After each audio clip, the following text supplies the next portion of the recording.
हरियाणा के जेबीटी घोटाले का हिमाचल कनेक्शन, चयन आयोग की आड़ में अधिकारियों का करप्शन, सुक्खू क्यों दे रहे ओपी चौटाला का उदाहरण, क्या पेपर लीक थे जयराम के लिए सजा का कारण, आउटसोर्स कोविड वॉरियर्स का कंधा, हिमाचल भाजपा का सियासी धंधा, सुक्खू का बार बार इशारा, जयराम का क्यों हर बार किनारा। नमस्कार दोस्तों, आप देख रहे हैं समाचार फर्स्ट टू द पॉइंट और मैं हूं आपके साथ बालकृष्ण। रोजगार को लेकर भाजपा चाहे कांग्रेस की सुक्खू सरकार को जितना घेर ले, लेकिन मुख्यमंत्री कानून के दायरे में रहकर ही रणनीति तैयार करने की बात कह रहे हैं। चाहे पुलिस पेपर लीक का मामला हो या फिर आउटसोर्स का मुद्दा, सुक्खू हिमाचल भाजपा और पूर्व की जयराम सरकार को अपना जवाब देते अपने अंदाज में दिख रहे हैं। और तो और अब जब भाजपा कुछ ज़्यादा ही सरकार पर हमलावर है, तो सुक्खू ने अपना एक और दांव चलकर पूर्व सरकार को इशारों ही इशारों में कानून का पाठ पढ़ा दिया है। ये कोविड का स्टाफ का हम पिछले 8-9 महीने से एक्सटेंशन दे रहे हैं, तो अब हमने इनका ख्याल रखना है, लेकिन पिछली सरकार इनके लिए कोई नीति नहीं बना के गई है। अब अड़चन क्या है कि जब पिछली सरकार ने नीति नहीं बनाई है, तो कोई भी हमको कानून के तहत बनाना है। अब कैसे बनानी है उसके बाद ऐसा ना हो ना कि ओम प्रकाश चौटाला जी जो हरियाणा के मुख्यमंत्री थे, उनकी तो पार्टी अपनी थी, उनकी तो पार्टी थी जेबीटी में पर्सनल इंटरव्यू में थोड़ी गलती कर गई और 10 साल की उनको सजा होगी। तो जो कोविड के स्टाफ सारा निकला है, तो जो अधिकारी है उनको हमने बोला कि कोई इनके लिए रास्ता ढूंढो। ये हमारे लोग हैं, पर कैसे रास्ता ढूंढना है, कागजों में भी तो साइन होंगे ना, तब आगे मेरे पास फाइल आएगी। तो सुना आपने, सुक्खू हरियाणा के जेबीटी घोटाले की बात कर रहे हैं, जिसमें हरियाणा के पूर्व मुख्यमंत्री ओम प्रकाश चौटाला को 10 साल की सजा हुई थी। फिलहाल अब चौटाला रिहा हो चुके हैं। ऐसा पहली बार नहीं है कि सुक्खू ने जेबीटी घोटाले की बात कही हो।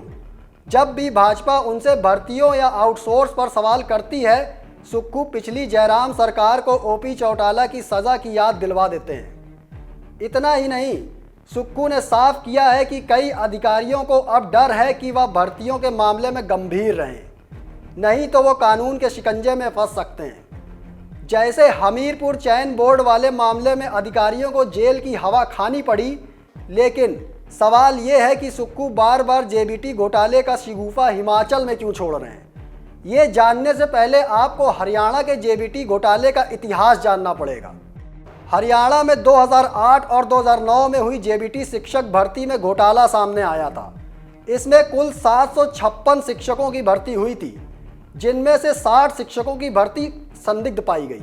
मामला कोर्ट पहुंचा और जांच शुरू हुई, जिसके बाद जांच कमेटी ने बताया कि जेबीटी शिक्षक भर्ती के लिए टेट में शामिल होने वाले और फिर ज्वाइनिंग करने वाले 60 शिक्षकों के फिंगरप्रिंट मैच नहीं किए, जिस कारण इन शिक्षकों की भर्ती को संदिग्ध माना गया। क्या था जेबीटी घोटाला? नवंबर 1999 में 3206 शिक्षक पदों का विज्ञापन जारी होता है। अप्रैल 2000 में रजनी शेखर सिब्बल प्राथमिक शिक्षा निदेशक नियुक्त होते हैं। जुलाई 2000 में रजनी शेखर को हटाकर संजीव कुमार निदेशक नियुक्त होते हैं। दिसंबर 2000 में प्रक्रिया पूरी हुई और 18 जिलों में शिक्षक नियुक्त किए गए। जून 2003 में संजीव कुमार धांधली का हवाला देकर सुप्रीम कोर्ट पहुंचते हैं। नवंबर 2003 में सीबीआई को जांच के आदेश होते हैं और मई 2004 में सीबीआई ने जांच शुरू कर दी। जुलाई 2011 में सभी आरोपियों के खिलाफ चार्ज फ्रेम हुए। दिसंबर 2012 में केस की सुनवाई पूरी हुई। 16 जनवरी 2013 को ओपी चौटाला और बेटे अजय चौटाला समेत 55 दोषी करार। 22 जनवरी को 10-10 साल की सजा सुनाई जाती है। हालांकि ओम प्रकाश चौटाला अब रिहा हो चुके हैं, लेकिन हिमाचल प्रदेश के मुख्यमंत्री की जुबान पर यह मुद्दा आना छोटी बात नहीं है। इसके भी कई सियासी मायने निकाले जा रहे हैं, क्योंकि हिमाचल में भी पूर्व की जयराम सरकार के कार्यकाल में पुलिस पेपर लीक का मामला सामने आया था, जिसके बाद पूर्व मुख्यमंत्री जयराम ठाकुर ने जांच तो बैठा दी, लेकिन दोबारा फिर से पेपर करवा दिया था। बाद में कांग्रेस सरकार बनने के बाद मुख्यमंत्री सुक्खू ने आयोग को भंग कर जांच आगे बढ़ाई। जैसे जैसे जांच आगे बढ़ी, वैसे वैसे कई पेपर लीक के मामले सामने आते गए और हमीरपुर चयन बोर्ड सवालों के घेरे में घिरता गया। जिसके बाद सुक्खू सरकार ने पुराने अधिकारियों को बाहर का रास्ता दिखाया और नए हिमाचल राज्य चयन आयोग की स्थापना की। अब हिमाचल भाजपा सुक्खू सरकार से रोजगार और आउटसोर्स कर्मियों पर सवाल पूछ रही है।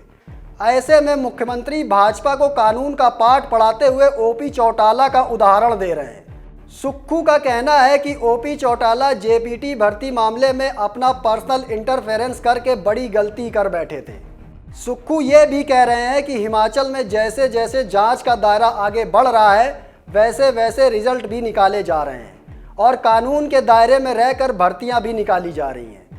आउटसोर्स को लेकर सुक्खू ने साफ कर दिया है कि जो हाल आज कोविड वॉरियर्स का है वो पिछली सरकार की देन है, क्योंकि अगर पिछली सरकार उनके लिए कोई पॉलिसी या कागज़ तैयार करती तो आज उन्हें ये दिन देखना ना पड़ता। भले ही रोज़गार और आउटसोर्स जैसे मुद्दों पर सियासत कितनी भी हो, लेकिन ओपी चौटाला वाला दांव चलकर एक बार फिर सुक्खू ने भाजपा को कानूनी और सियासी तौर पर झुकने को मजबूर कर दिया है। सुक्खू साफ इशारा कर रहे हैं कि अगर जांच आगे बढ़ी और सियासी तौर पर कानून का शिकंजा कसा तो पूर्व मुख्यमंत्री जयराम ठाकुर वही सबसे पहले जांच के दायरे में आएंगे। आज के लिए फ़िलहाल इतना ही। मुझे दीजिए इजाज़त, फिर मिलूंगा मैं एक और नई रिपोर्ट लेकर। तब तक के लिए धन्यवाद।